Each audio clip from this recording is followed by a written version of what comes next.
Bonjour à vous, mes hockey fans, et bienvenue à un autre aperçu pour ce qui est de la saison 2024-2025 de la LNH. Et aujourd'hui, on s'attaque aux Rangers de New York. Yeah! Alors, du côté des Rangers de New York, ce que je dois dire, c'est qu'en fait, la formation a connu une saison qui était presque irréprochable. Tout simplement parce que déjà, on a terminé premier au niveau de la LNH. On a terminé premier dans la conférence de l'Est. On s'est quand même rendu en demi-finale, ce qui est quand même très bien. Là. C'est une équipe qui était bâtie pour la coupe, je spécifie, mais il reste que c'est quand même très bien pour la demi-finale. Puis on s'est fait battre contre l'équipe qui va gagner la coupe éventuellement, les Panthers de la Floride. Fait que déjà là, ça va relativement bien. Puis si on regarde overall, à peu près toutes les statistiques sont bonnes dans cette organisation-là. Alors on a une organisation qui a réussi à être très dominante en saison régulière, qui a bien fait en séries éliminatoires. Évidemment, ce qu'on veut, nous, c'est atteindre la finale du côté des Rangers de New York, ce qui n'est pas arrivé. Mais on s'en va quand même dans le bon sens. Et en plus, c'est une organisation qui a terminé avec 114 points, première dans la ligue, avec plusieurs jeunes joueurs dans sa formation. Des gars qui sont âgés, mettons, moins de 25 ans. Alors, c'est une organisation qui a plusieurs jeunes qui gagnent en expérience dans une équipe qui est gagnante. C'est pratiquement le mix parfait qu'on a du côté de New York. Tout ce qui manque, c'est la finale puis la Coupe Stanley. Alors, du côté des Rangers de New York, on a connu une excellente saison, rien de moins que la meilleure saison dans toute la Ligue nationale. On revient bien évidemment avec notre directeur général Chris Drury et notre entraîneur-chef Pete Laviolette. Alors, ça a bien fonctionné l'année passée. Pourquoi changer la donne? Presque aucun changement dans la formation. Si vous remarquez, les noms qui sont en rouge, c'est les nouveaux arrivés dans l'organisation. Pour le reste, tout est en bleu. Fait que ça, c'est tous des gars qui étaient là l'année passée puis qu'on connaît déjà du côté de New York. Fait que il n'y a pas vraiment de jeunes qu'on peut dire qu'assurément ils vont être là. À la limite, on a peut-être Hotman qui devrait avoir une opportunité de percer l'alignement cette année. Mais encore là, on a tellement de jeunes de moins de 25 ans dans l'équipe que c'est vraiment pas dramatique de ne pas avoir de jeunes qui vont percer parce qu'il y en a déjà qui ont percé. Fait que c'est un peu ça la logique derrière tout ça. Alors, on a connu de façon générale une bonne saison régulière. Certains joueurs se sont démarqués évidemment plus que d'autres. On pense entre autres à Artemi Panarin qui a connu la meilleure saison de sa carrière pour ce qui est d'Artemi Panarin. Dans le cas de Vincent Trocheck, il a connu une très très bonne saison lui aussi. Là, on parle de 77 points en 82 matchs pour ce qui est de Vincent Trocheck. Il a été encore plus solide que ça en séries éliminatoires. Trocheck, c'est le meilleur pointeur de l'organisation. 20 points en 16 matchs en séries éliminatoires. Sinon, Adam Fox égale à lui-même. Il faut souligner notre Québécois, Alexis Lafrenière. Alexis Lafrenière a connu une saison en deux temps. C'est plus la deuxième moitié où il a vraiment bien été. Et Alexis Lafrenière s'est finalement détaché de ce fameux trio-là, qui était le trio des jeunes. Alors, il y a de cela peut-être, je sais pas, un an ou deux, là, on voyait très souvent Alexis Lafrenière avec Philippe Chichtil et Capo Caco, mais là, il s'est vraiment fait un spot sur le premier trio avec Crowcheck et Panarin. Et ça a été le trio le plus souvent utilisé du côté des Rangers la saison dernière. Fait que ça a été relativement stable. Et dans le cas d'Alexis, quand même, 57 points en 82 matchs, mais en séries éliminatoires, là, Alexis a été quand même très solide, 14 points en 16 matchs. Alors, c'est un gars qui a fait du bien à l'organisation l'année dernière. Puis, tu sais, on prend notre temps de bien le développer. Puis, je pense qu'on fait bien les choses du côté de New York. Fait que ça regarde bien pour ce qui est du jeune Alexis Lafrenière. Alors, on va y aller avec les statistiques générales pour ce qui est de la saison 2023-2024. Eh bien, on a 55 victoires, 23 défaites, 4 défaites en prolongation pour un total de 114 points. On a terminé au premier rang dans la conférence de l'Est. On a été sorti en troisième ronde face aux Hurricanes de la Caroline, face aux Panthers de la Floride 4-2. Avant ça, en deuxième ronde, c'était contre les Hurricanes. On a gagné 4-2. Et avant ça, en première ronde, ça a été une carte de visite très rapide là, pour ce qui est des Capitals de Washington. On a fait que passer en séries éliminatoires. On les a balayés en 4 en première ronde. Puis je dirais qu'il n'y a pas eu beaucoup d'opposition. On va dire ça comme ça. Les Capitals n'avaient peut-être pas leur place en playoff l'année passée. Maintenant, une moyenne de but marquée de 3,39 pour le 7e rang dans la Ligue nationale, ce qui est quand même très bien. Une moyenne de but encaissée de 2,76 pour le 7e rang dans la Ligue nationale, ce qui est quand même très bien. Un avantage numérique à 26,4 pour le 3e rang dans la Ligue nationale et un désavantage pourcentage à 84,5 pour le troisième rang dans la Ligue nationale. Fait que vous comprenez un peu pourquoi je dis que c'est une équipe presque parfaite. On est troisième au niveau des unités spéciales, septième au niveau des buts généraux encaissés puis marqués. Fait que c'est une organisation qui a bien fait en saison régulière, en saison régulière et en séries éliminatoires. Mention honorable aussi à Igor Shesterkin, qui a bien fait en saison régulière, mais pour ce qui est des séries éliminatoires, ça a été encore plus étincelant. 16 matchs, 2,34, 926 d'efficacité en série pour ce qui est de Igor Shesterkin. Ça a été un joueur très dominant après la saison régulière pour les Rangers de New York. Le meilleur buteur aurait été Artemi Panarin, 49 buts, avec presque 50 buts pour Panarin. 120 points, c'est donc le meilleur pointeur pour ce qui est des Rangers la saison dernière. On passe quand même de 120 à 77, là, parce que Vincent Trocheck, c'est le deuxième. Il y a un gros gap quand même là, entre le premier et le deuxième. Ensuite de ça, le meilleur défenseur a été Adam Fox en 72 matchs. Il a 73 points, plus 21 en termes de différentiel, plus-moins. Faut-il mentionner qu'on a eu certaines absences, dont entre autres Jacob Trouba, qui a manqué quelques matchs, soit 67 matchs la saison dernière. Une absence de très longue durée a été Philippe Chichtil, qui a été limité à 10 matchs, 6 points en 10 matchs là, pour ce qui est de sa production la saison dernière pour Philippe Chichtil. Donc quelques absences, mais quand même rien de trop alarmant en termes d'absence du côté des Rangers la saison dernière. Maintenant, voici trois espoirs qui sont des espoirs qui sont à suivre du côté des Rangers de New York. On commence avec Brennan Othmann. C'est un joueur de 21 ans qui joue à l'aile gauche. Il a évolué au niveau de la Ligue américaine la saison dernière. En 67 matchs, il a 21 buts, 28 passes pour 49 points. C'est quand même un bonhomme, là, 6 pieds, 181 livres. Là, il n'est pas délicat. Il a connu des bonnes séries éliminatoires du côté de la Ligue américaine. En 10 matchs, il a 5 points. Petite apparition dans la LNH, mais aucun point en 3 matchs pour ce qui est de Othmann. Alors, dans le cas de Othmann, ici, on parle d'un gars qui est très intense, un gars qui est impliqué physiquement. Puis c'est un gars qui aime mener la charge, qui aime mener le jeu. Alors, c'est un joueur qui pourrait avoir sa place dès cette saison au niveau de la Ligue nationale parce qu'il a les attributs pour physiquement, puis parce qu'il a quand même eu une bonne expérience la saison dernière du côté de la Ligue américaine. Fait que c'est un gars qu'on pourrait voir challenger pour le bottom 6 des Rangers de New York cette année. Le deuxième espoir sera Gabriel Perreault. Là, vous allez voir que les deux prochains, c'est des espoirs qui sont très offensifs. Dans le cas de Gab Perreault, eh bien, il a 19 ans, c'est un ailier gauche, né au Québec, mais grandi aux États-Unis. Bon, en tout cas, il est arrivé jeune aux États-Unis. Évolue au niveau de la NCAA dans le circuit universitaire américain. En 36 matchs, il a 19 buts, 41 passes, 60 points. 60 points en 36 matchs, Seigneur Dieu. Au niveau des championnats du monde junior moins de 20 ans, il a représenté les États-Unis. En 7 matchs, il a 3 buts, 7 passes et 10 points.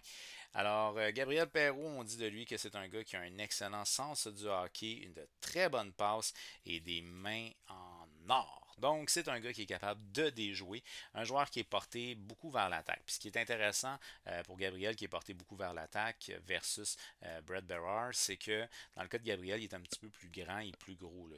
On parle quand même d'un gars de 5 pieds 11, 165 livres. Quoique, il n'est pas plus gros, non. Il est délicat. 5 pions, non, 5 pions, 165 livres, il n'est pas tant gros. Il est plus délicat. Mais c'est ça, c'est un joueur qui est très porté vers l'attaque, qui évoluait du côté des collèges américains la saison dernière. Mais dans le cas de Brett Berard, lui, il a 22 ans, un ailier gauche également. Il a évolué au niveau de la Ligue américaine et c'est ça qui est intéressant dans son cas à lui, c'est qu'il jouait au niveau professionnel la saison dernière. En 71 matchs dans la Ligue américaine, il a 25 buts, 23 passes pour 48 points. Dans le cas de Berard, on dit de lui que c'est un joueur qui est très offensif. C'est un joueur qui a un excellent coup de patin et un maniement exceptionnel de rondelles. On dit qu'il a de bonnes passes et une très bonne intelligence hockey. Alors, Brett Berard, c'est un joueur qui va être beaucoup porté vers l'attaque. Lui, il est petit, 5 pieds 9, 174 livres. C'est un joueur qui provoque par contre beaucoup de choses au niveau de l'attaque. Donc, il a joué un petit peu en séries éliminatoires dans la Ligue américaine. En 10 matchs, il a 6 points. Alors, je vous invite à aller faire un petit tour sur le site alacoupe.ca, puisque notre chroniqueur Andy Saucier a fait des résumés des étés des 32 organisations de la LNH, puis on sort un article par jour. Alors, c'est disponible sur le site alacoupe.ca pour voir des petits résumés là, de ce qui s'est passé pendant l'été pour les différentes organisations de la LNH. Également, je vous invite à me rejoindre sur mes différents réseaux sociaux, toujours au nom de HockeyFan514, que ce soit sur YouTube ou sur TikTok. Vous pouvez utiliser le hashtag HF514 pour me retrouver. Maintenant, on va y aller avec ce qui est mon alignement. Donc, c'est tout simplement une projection d'alignement que je fais. Au moment de tourner cette vidéo-là, les camps d'entraînement ne sont pas encore commencés, mais il va commencer dans pas long. Je me suis fié, entre autres, aux lignes qui ont été utilisées la saison dernière de façon importante. Les pairings sont littéralement le top 4 les plus fréquents l'année passée. Puis je me suis fié un peu aussi à ce que j'ai lu là, sur le sujet. Je sais que dans le cas précis de Zibanejad Kreider à l'aile, on est prêt à essayer différents joueurs. Donc, on pourrait peut-être voir Capo Caco être à la droite. Moi, j'y étais avec Smith parce que je pense on a été le chercher pour ça. C'est l'impression que j'ai. Alors, au niveau du premier trio, ben, en fait, ouais, au niveau du premier trio. Au niveau du premier trio, ben, je reviens tout simplement avec ce qui était là l'année passée. C'est la ligne qui a été le plus fréquemment utilisée du côté des Rangers. Panarin, Crocek et Lafrenière. Donc, Panarin à l'aile gauche, 120 points en 82 matchs. Une excellente saison sur un point de vue offensif. En plus de ses 49 buts, c'est très bon. Vincent Crocek, lui, qui a été très, très, très utile à l'organisation, entre autres en séries éliminatoires. En 77 matchs, il a en 77. En 82 matchs, il a 77 points. Et Alexis Lafrenière qui a connu un début de saison un peu plus laborieux, mais une deuxième moitié de saison excellente, en plus des séries éliminatoires excellentes. 57 points en 82 matchs. Donc on voit là, que. Puis il joue responsable. En plus, il est jeune, là, il a 22 ans.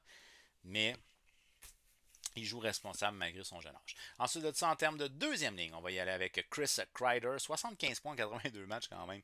Kreider, il est assez épatant. Là. 33 ans pour ce qui est de Chris Kreider.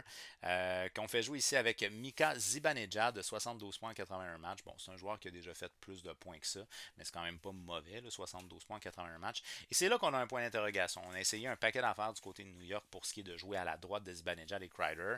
Puis ça n'a pas toujours été hyper exceptionnel. Dans le cas de Capo Caco, qui est celui qu'on aimerait peut-être voir faire sa place dans le top 6.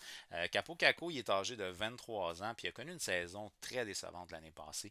19 points en 71 matchs pour ce qui est du jeune joueur, qui était anciennement un joueur qui jouait souvent avec Alexis Lafrenière, en plus de jouer avec Félix Chichtil. En séries éliminatoires, Capo Caco, c'est 2 points en 15 matchs. Ça a été compliqué. Maintenant, selon ce qu'a mentionné Chris Drury, il a vu une amélioration dans le jeu de Kako au cours de la saison l'année passée. Donc, il veut lui donner une chance, possiblement sur un top 6.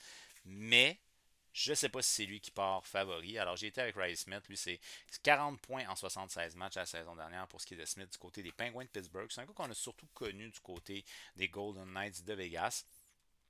C'est pas le joueur le plus offensif, mais c'est quand même un joueur qui a un côté offensif intéressant. Alors, en termes de troisième trio. En termes de troisième trio, j'ai été avec le vétéran VC. Il a 26 points en 80 matchs la saison dernière. Il est âgé de 31 ans. Puis j'insiste sur le vétéran parce que après ça, j'ai été avec Chichtil qui lui a 24 ans, limité à 10 matchs en cause d'une blessure. 6 points en 10 matchs pour ce qui est de Philippe Chichtil. Et Capo Caco, 19 points en 61 matchs, mais Caco, c'est aussi 23 ans. Fait que moi, j'ai 23 ans, 24 ans et 31 ans. Je trouve que ça fait un beau balance au niveau de l'expérience. Puis c'est quand même pas mauvais non plus là, comme type de ligne. Par contre, c'est sûr que ça donne une chance de moins à Cooley. Cooley, dans son cas à lui, c'est un jeune attaquant de 22 ans. Will Cooley a 22 ans, 21 points en 81 matchs la saison dernière. C'est un jeune attaquant qui a un caractère offensif intéressant et de le faire jouer sur le quatrième trio est probablement pas mon best call.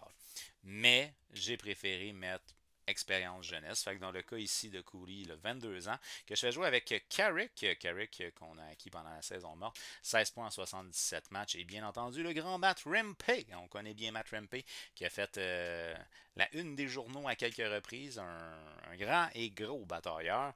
17 matchs la saison dernière, 2 points pour ce qui est de Matt Rempe, et j'ai coupé Brodzinski. Au niveau des pairings de la défense, comme je l'ai déjà mentionné dans d'autres vidéos, j'ai pas réinventé la roue. Pour ce qui est du top 4, j'ai juste répété les pairings qui existaient déjà du côté des Rangers.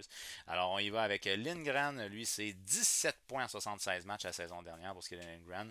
C'est un défenseur plus à caractère défensif qui joue avec Adam Fox, qui est plus à caractère offensif. Adam Fox, c'est un défenseur intelligent. Ceci dit, il n'est pas mauvais défensivement. 73 points pour ce qui est d'Adam Fox la saison dernière en 72 matchs. Alors, il a connu une bonne saison, puis c'est clairement lui le général de cette défensive-là. En termes de deuxième paire, ben ça, je vous en ai parlé souvent, K'Andre Miller, qui est un défenseur que moi j'affectionne beaucoup. Il est grand, il est gros, il est fort et surtout, il est très fluide sur patin. 30 points en 80 matchs la saison dernière pour K'Andre Miller, un défenseur de 24 ans, quand même pas tellement vieux. Que je fais jouer ici avec Jacob Trouba, 22 points 67 matchs. Clairement pas mon meilleur joueur. C'est un gars qui joue des fois pour blesser. Puis ça, j'aime vraiment pas cet aspect-là de son jeu.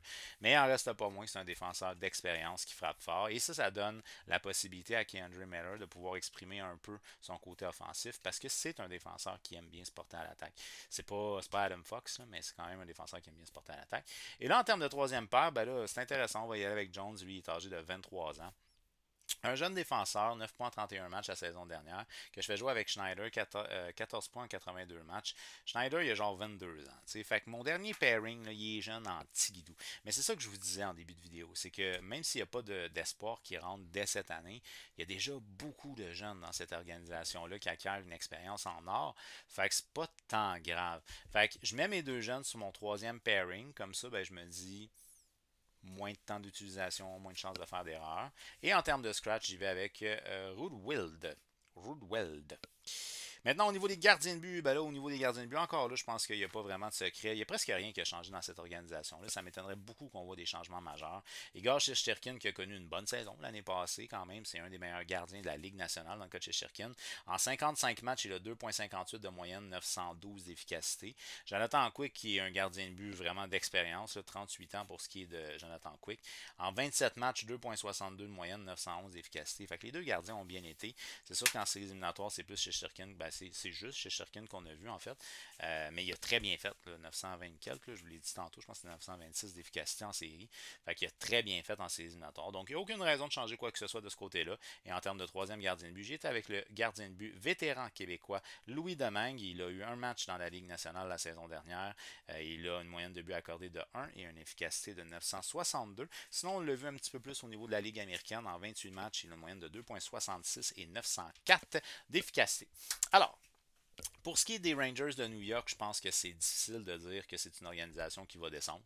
Donc, c'est une des meilleures organisations au niveau de l'Est, puis peut-être même, pas peut-être même, et même au niveau de la LNH. Alors, c'est ce qui m'amène à dire que c'est une organisation qui devrait normalement se rendre encore une fois dans le corridor cette année, peut-être même à finalement atteindre la finale de la Coupe Stanley, parce que tu as des jeunes qui ont déjà acquis de l'expérience en séries éliminatoires, là, fait qu'ils vont revenir encore plus affamés la saison prochaine. Alors pour moi, les Rangers de New York, c'est une équipe qui va dans le corridor, c'est même qui pourrait participer à la finale de la Coupe Stanley. Alors d'après toi, les Rangers, est-ce que c'est leur année pour gagner la Coupe? Est-ce qu'ils vont se rendre juste au corridor puis c'est tout? Eh bien, fais-le moi savoir au travers des commentaires. On n'oublie pas, on active la petite cloche et on s'abonne. En fait, on s'abonne et active la petite cloche pour savoir quand seront mis en ligne les prochains aperçus pour ce qui est de la saison 24-25 de la LNH. Parce que oui, il en reste encore d'autres. Alors, je te dis un gros merci d'avoir regardé ma vidéo et on se revoit très bientôt. D'ici là,